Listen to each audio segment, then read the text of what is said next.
If you have been cheated on in the past, you might experience symptoms like PTSD, which is post-traumatic stress disorder. But Dennis Ortman coined this term as PISD, post-infidelity stress disorder. Now, only 30 to 60% of people who have been cheated on experience these things. However, you might experience some of these symptoms, such as suspicions of paranoia, hypervigilance, rumination, trauma recall and intrusive thoughts, numbness, denial, anxiety, depression, problems with sleeping, such as insomnia or sleeping too much, isolation and withdrawal from society, sleep disturbances, like I've already said, trust issues, and overall relationship difficulties. I know I've had a lot of this for many years. I've been cheated on so many times, and this is what actually brought me to become a relationship coach. It's all my trust issues. When we have trust issues, a lot of the time we don't know how to recognize potential threats and partners who are at a higher risk of cheating, and we become very hypervigilant to just everybody, and anything can trigger us. So in this video, I hope that you get some clarity on the situation, and I want to make this video non-inflammatory, because I know that when I was going through a lot of suspicion and doubt and trust issues in my relationships, I used to just scour the internet and try to find answers to give me clarity and safety to figure out whether I should stay in a relationship or leave the relationship. So if this is you, if you're experiencing high levels of anxiety, suspicion, I would encourage you to stay with this video till the end, because I'm going to give you a lot of clarity and what to look out for. Some of us want to know which attachment style is most prone to cheating, as a way to figure out who we should date, or figure out if our partner is going to be more prone to cheating. However, it's not very conclusive, because research proves that all insecure attachment styles are more prone to cheating than their secure counterparts. It also shows that in a sample of 200 couples, Russell and co. have seen that in the dating phase of a relationship, the anxious, preoccupied attachment style was more prone to be faithful, while the dismissive, avoidant counterpart was more unfaithful. And that makes sense, because in the beginning phases of the relationship, if the dismissive avoidant is triggered by the anxious, preoccupied individual's need for connection, and that makes them feel very uncomfortable, they're still not committed, they are struggling with their issues of commitment, they are more prone to sabotage the connection. They are more prone to get their needs fulfilled in other places. However, this is not the full picture, so please don't just go and dump your dismissive avoidant partner or your anxious partner because we have heard this. Please listen to the end, because I will tell you very big red flags, and also what behaviors that you can spot in your relationship that might be an indication that this person is cheating on you or is going to be prone to cheating on you. Now, Russell and co. also found that when the couples finally committed and got married, that the roles reversed. The dismissive avoidant partner, who by that time committed to the relationship, they have settled into the relationship, and the relationship became their comfort zone, were now least likely to cheat. Meanwhile, their anxious partner was more likely to cheat, most probably because their needs were still not being satisfied in the relationship. And a lot of the anxious types think that I'm going to get married, and getting married is going to resolve my fears of abandonment.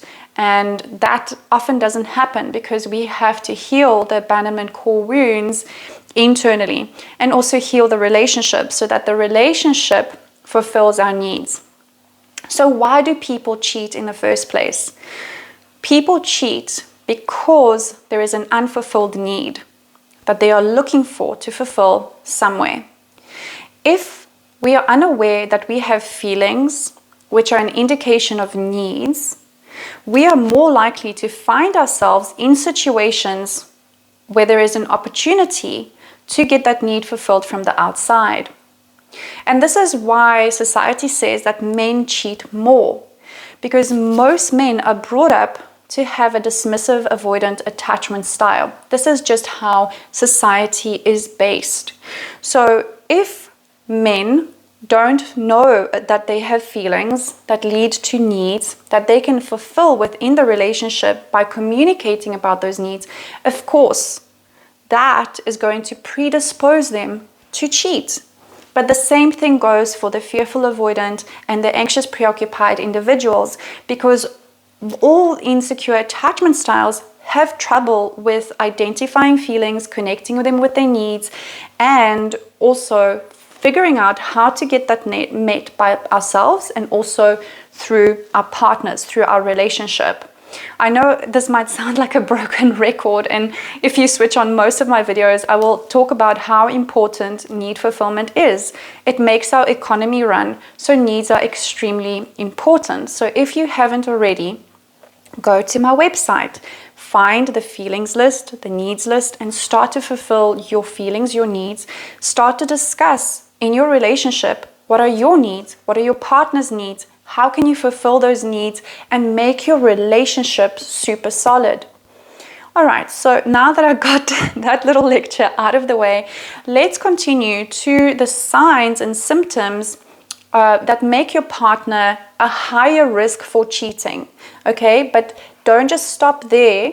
I know some of you might just go, oh, count some of these red flags and then switch off and break up with your partner. So please don't do that. I know the things that we see on the internet can be like worms in our ears. So just be mindful that the content you're watching is not increasing your anxiety. All right. So I feel like I am lecturing a lot today, but it's very important. I know I was in this seat before, and I know what this content can do in your head. You know, you can watch 10 videos about how your partner can be at high risk of cheating, and your partner might not be cheating, but they have some kind of character flaw, or they have challenges with some of these things that I'm going to mention, and then all of a sudden you want to dump the partner, even though they are a safe, secure partner, but they just need to become a little bit more adequate at relationships. Okay, so let's go over these 11 signs. Maybe there will be 12. All right, so number one is if a person struggles to identify and communicate about their needs. Right? That is just the basic sign that they are higher risk of cheating, because if they don't know they have needs, they will not know how to get those needs met by themselves or through a partner, and therefore they might find themselves in a situation that just all of a sudden starts to feel good. Maybe they have a high need for validation. Maybe they don't get seen in the relationship. Maybe they have a high need for contribution and significance, and then that's not happening in the relationship for whatever reason. Maybe you guys are going through a rough time, there's a lot of fighting, maybe one person is highly critical, maybe children are born and there's just not enough time to fulfill those needs that were just naturally being fulfilled previously in the relationship. So there can be a lot of reasons, and the needs that are often unmet when people cheat are needs for validation, significance, and appreciation. Those are the top needs that are often not being fulfilled, but there can be many. So say, for example, that person is unaware that I have these needs, and all of a sudden they find themselves at a work convention and there is a person that's just fulfilling all of those needs. What this person will experience, what the partner will experience, is like, wow, this feels so amazing. It feels like I've been so thirsty or so hungry for this need fulfillment, and they might find it really difficult to stay away from that. And maybe it happens once or several times that these needs get fulfilled through this connection, and that might lead to infidelity. A lot of people think infidelity is about sex, and it's about maybe, especially women might think that their partner is going to cheat on them with a more attractive woman. But studies show that men often cheat with a less attractive woman. Why? Because it's not really about physical appearance and it's not really about sex, but it is about that woman or that other person made them feel more special. If the partner had needs for significance, maybe they were feeling insecure, and maybe they have a high need for validation, that person just hit them, but like complimented them. They seen them like, wow, you do so many things in your work life and with your family. You are such a good partner. You're provider. And they got all of this validation. They got seen by this other person, and that can be so alluring. And then they find themselves in bed with this person, and they might think, oh, it was just the sex. But often you will see that it's not just the sex. Usually when people say it's just the sex, it is because they are unaware of their emotional needs. And sex is an expression often of those needs. And yes, of course, if your relationship is dry of sex, there is no romantic interaction or connection, and you have a high need for sex, or just a need for sex, and you haven't been sleeping with your partner, or your partner is somehow punishing and withdrawing sex and using sex as a manipulation tools, yeah, of course, you have physical needs that will then draw you to another partner. Is it right to cheat? Not at all. I am just speaking about what can be the contributing factor, because we all need to be aware, right? If I am the partner who is withdrawing sex or manipulating my partner through sex, then I need to be aware of that is predisposing my partner to cheating, to going and fulfilling that need somewhere else. Sorry if that is triggering. It would also be triggering to me if I had to hear this. But it is a reality that we have to be aware that what I'm doing in the relationship will influence the partner. And of course, not every partner is going to cheat. Yes, they should be coming to you and discussing their needs and talking about these things that might be causing them to look elsewhere. Because a lot of the time, it starts in the mind. Before there is an affair, there is something happening in a person's consciousness where they go, okay, this relationship is not hitting my needs. I feel like there are some needs that are being unfulfilled. And I start to think about, what would it be like to be with somebody else? What would it be like to be by myself? And you start to look and find other people attractive. And that's a sign. Something is going on internally, that is, your needs are not fulfilled. And that is the time when you have to have a conversation in the relationship. And another sign, so let's say this is number 2, it's poor communication. So first, I'm unaware of my needs, and then even if I'm aware of my needs, I'm not communicating with my partner. If I don't want my partner to feel bad, quote unquote, and have a difficult conversation with them, I don't want to form conflict, and I'm keeping all of this to myself, then of course it's going to predispose the relationship. It's put strain on the relationship, because I can't go to my partner and say like, hey, you know what? I've noticed that we used to cuddle and I really miss that, right? Maybe you go out to a work function and then you find yourself like somebody who compliments you, and that feels really good. And you think, wow, I haven't heard a compliment from my partner in a very long time. And you can go home and say like, this is, when we got together, you used to compliment me a lot, and I find that I really miss that about our relationship. What are the qualities that you appreciate about me? Could we make it a ritual that every day we share something that we appreciate about each other? I call this an appreciation practice. It is extremely, extremely powerful, because life is intense, and sometimes all we are busy with is just the normal everyday stuff of like, go pick up the laundry or fetch the kids, or do all of these basic things, and then we can get into spats about, oh, the dishes are not done, or you did this wrong, you did that wrong.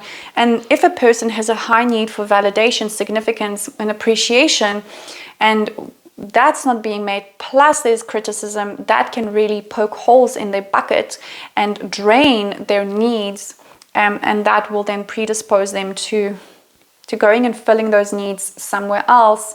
And especially if they can't communicate that, that is a problem. Okay, so we want people to be able to communicate with us, and so we also need to be spaces that are more open to communication, so that when your partner comes and speaks to you, you can accept that communication without being explosive or critical.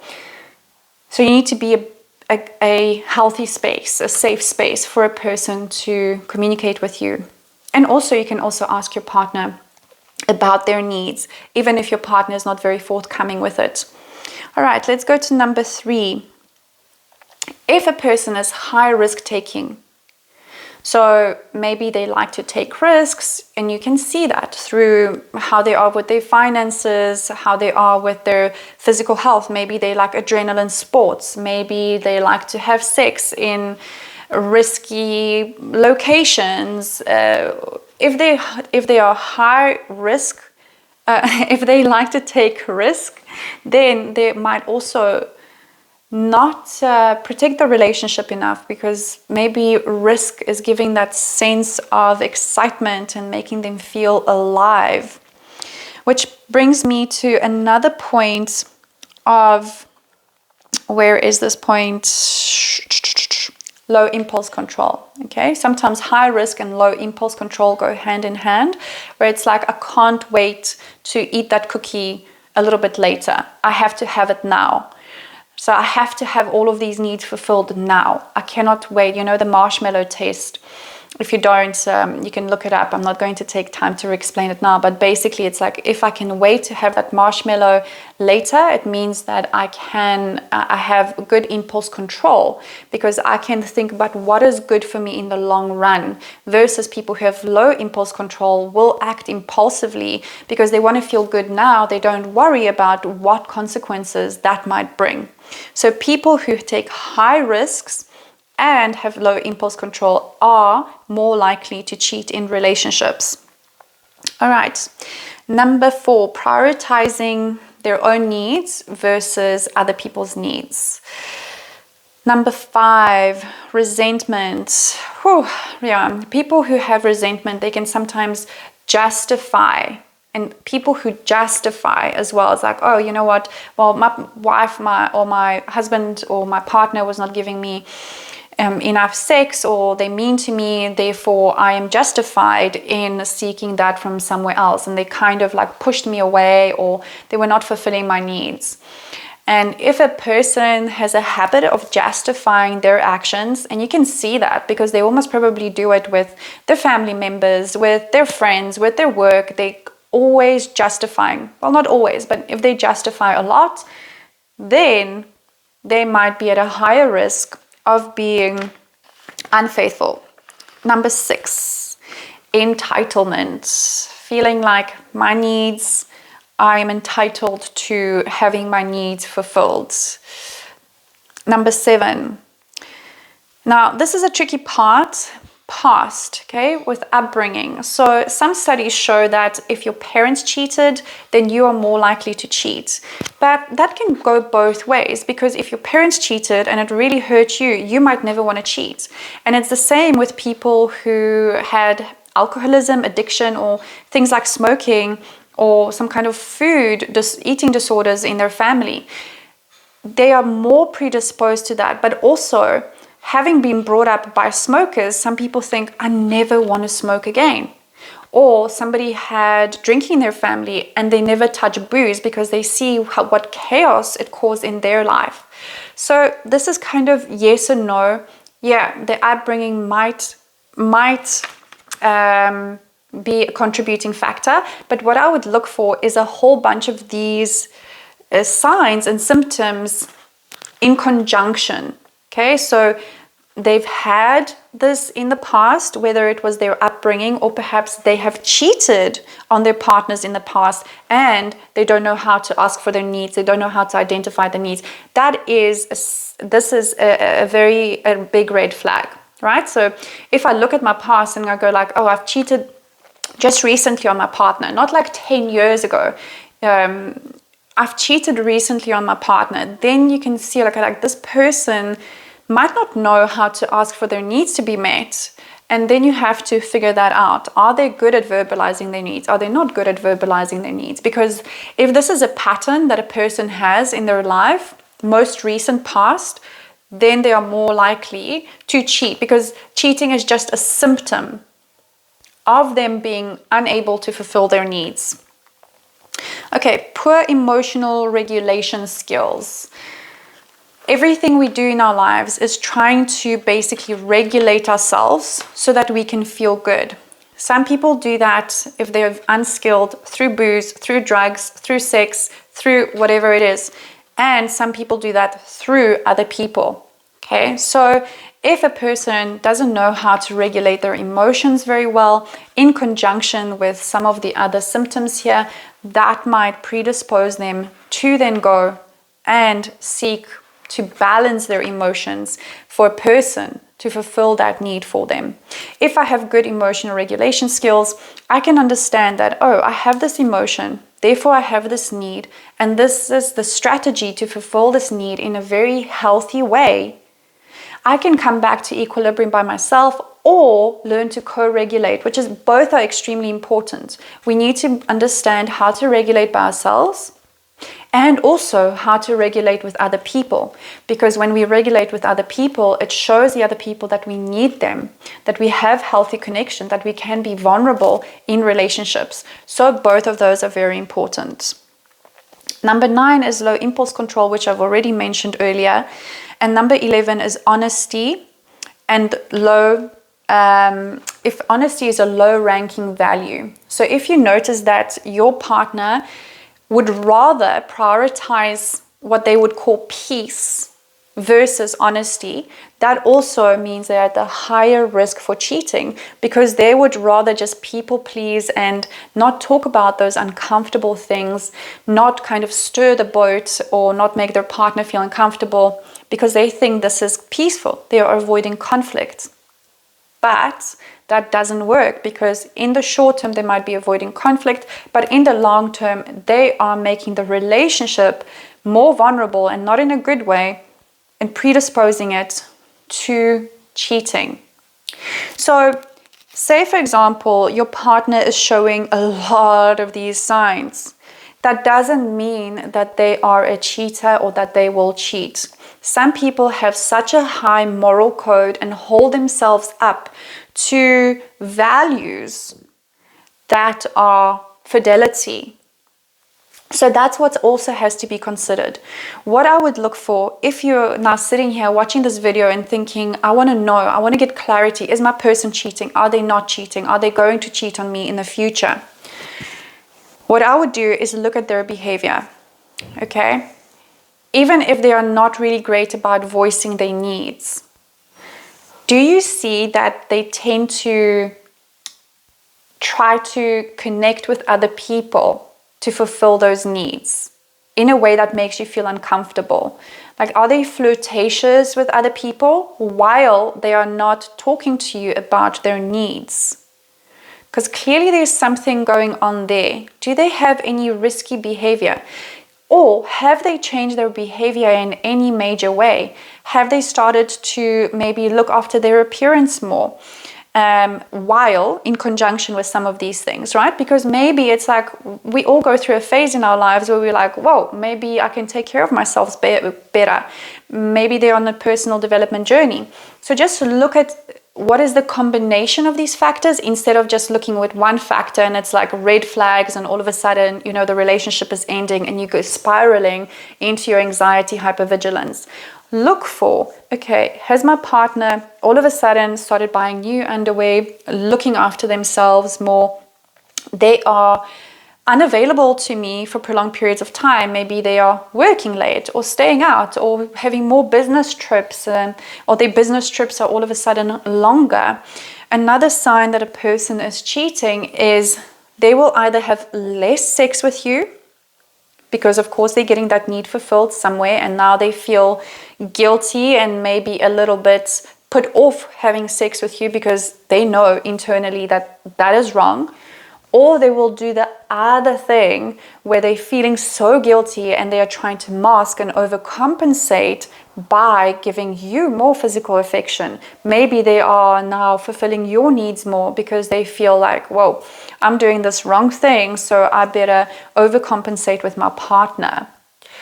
So if you see the combination of these things happening in a relationship, that might be a sign that this person is cheating or is going to cheat. So to prevent all of this in a relationship, have conversations with your partner about your needs, their needs. Create a habit of this. Create a habit of appreciating each other. Try to stay connected.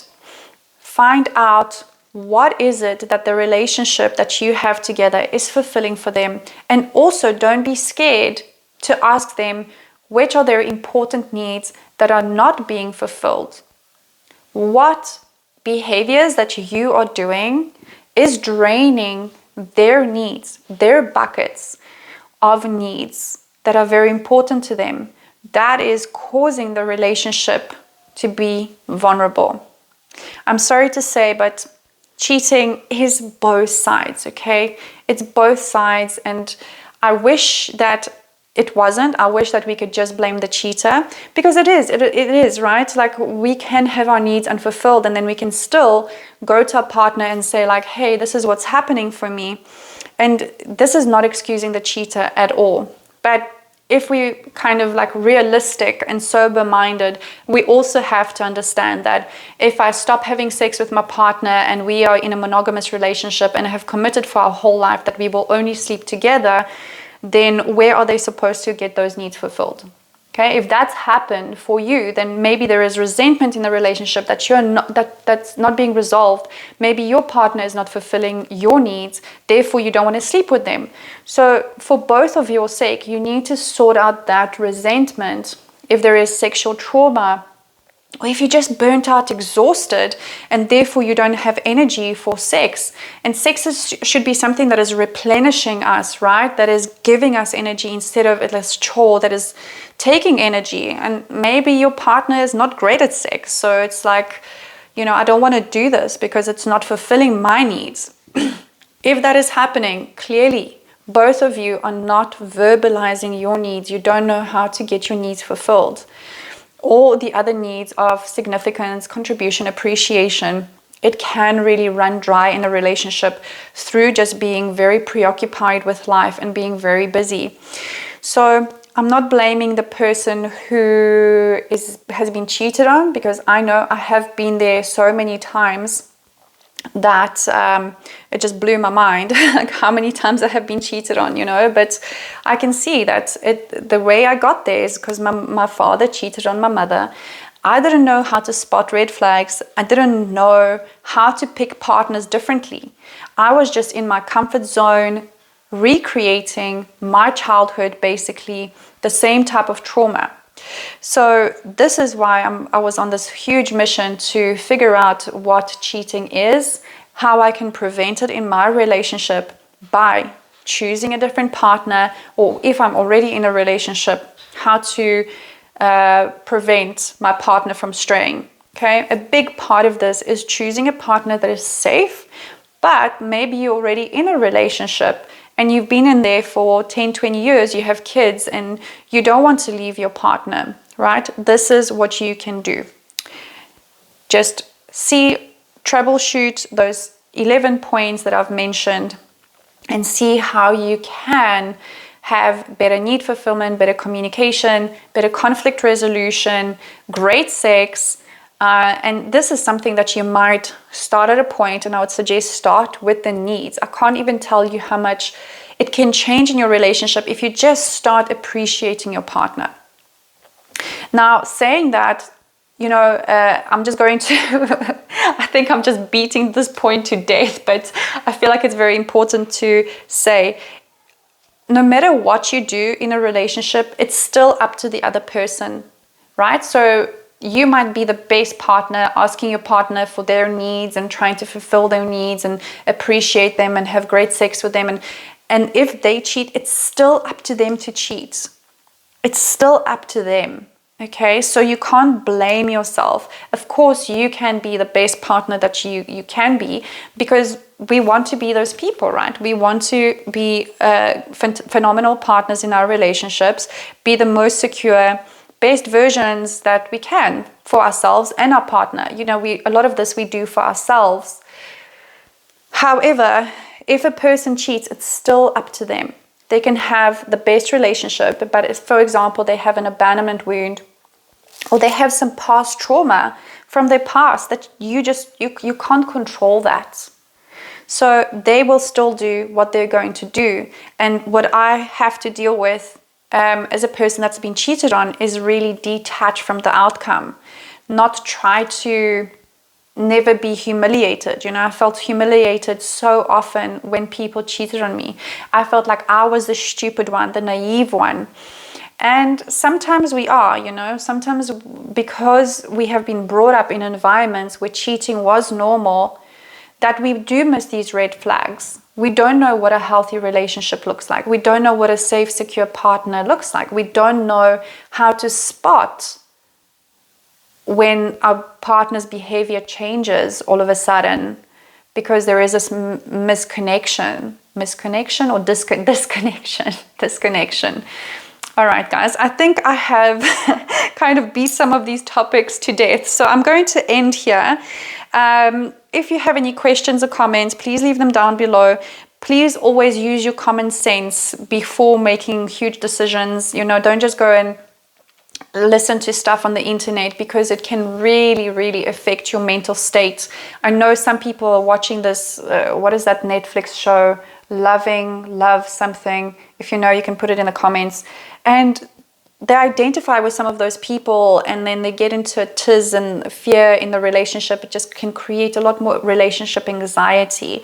So a good thing to also check is like your social connections. If your friends are telling you like, hey, this guy, this girl, this person has a lot of red flags, like you're not paying attention to them. And if you hear that from more than one friend, listen. Because your friends have a bigger objective perspective. But if that's only coming from one friend who's perhaps jealous of you being in a relationship, or you know, who has been cheated on, and they are very suspicious of everybody that you bring to them, then maybe that's not a good person to listen to. And it's the same with content on the internet. Some content is made for you to really get in there and get stuck and like watch more and more, right? Because we are living in this attention economy where we are made to look at content a lot, and that's what these platforms want you to do. So just make sure that you're not just watching content that is fear mongering and putting you into this anxiety and suspicion, and then from there you are taking action in your life. Okay, take action from a regulated nervous system, from being calm, cool, and collected. If you are feeling anxious, take some breaths, look after yourself. How can you get your needs for certainty and security fulfilled in other ways, right? Your partner, whether they cheat on you or not, is not 100% in your control.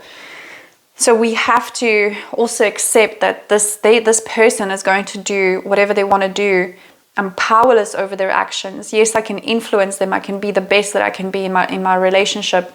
But at the same time, I'm powerless over how they're going to react. So what is my sense of security and safety? Where can I get my sense of security and safety?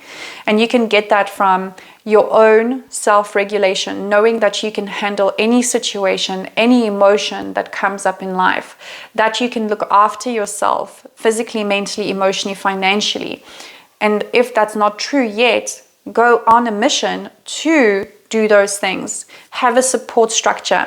A lot of people who have this trust wound, I call this, they sit on the relationship like it's a golden egg, and they want to be with their partner. They stop going out, which is increasing their preoccupation with the relationship. It's putting strain on the relationship, and it's making them feel more anxious and more suspicious because they have no other place where they're fulfilling their needs. The relationship is the only place where they're fulfilling their needs, and that makes your mind very anxious. Okay, so make sure that you're still seeing your friends. You have many places and ways to fulfill your needs. Of course, don't have plan Bs. This is not what I'm talking about. But healthy friendships, healthy connections, support group, things that light up your life so that your relationship, yes, it is important, it is a priority, but it's not the only thing that you have in your life.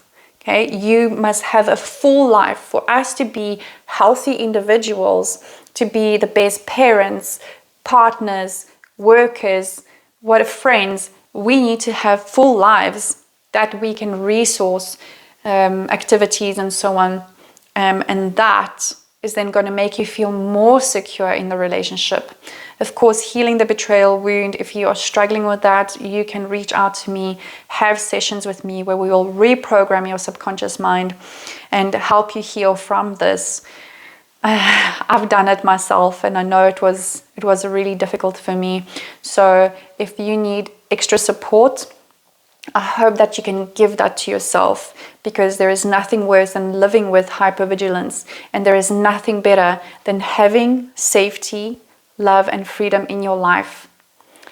Thank you so much for being here. Thank you for all your beautiful comments, for sharing these videos, for subscribing, and I will see you next time.